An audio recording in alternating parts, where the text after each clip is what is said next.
It's the fourth Sunday of Advent. It's almost Christmas, so let's talk about the cross. Kind of seems crazy, but there's actually an inner logic here, and the church invites us with today's prayer. Pour forth, we beseech you, O Lord, your grace into our hearts, that we, to whom the incarnation of Christ, your Son, was made known by the message of an angel, may by his passion and cross be brought to the glory of his resurrection. Seems like a strange message. We're getting ready for Christmas, and it's not Christmas yet, and we bring up the passion and the cross. Well, the last few weeks we've been running with urgency and haste to go up the mountain of the Lord. If we get tired, the church reminds us, rejoice, rejoice, what awaits is great.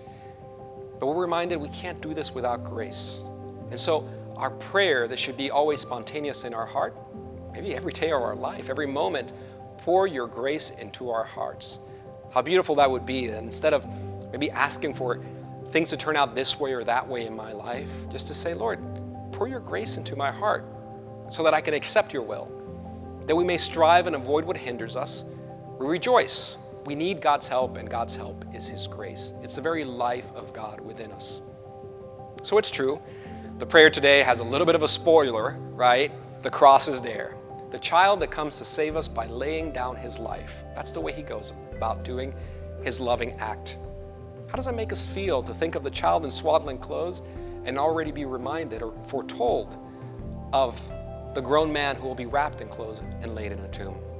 Well, he calls us to follow in his footsteps, and we cannot persevere on our own. So we need to constantly ask for his grace. So wherever he goes, we might follow in his footsteps. This too is preparation for Christmas. Let us not tire of repeating, pour your grace, Lord, into our hearts.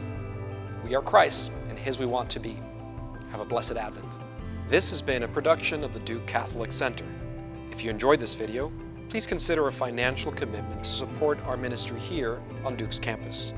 We're grateful for your support of Catholic life at Duke.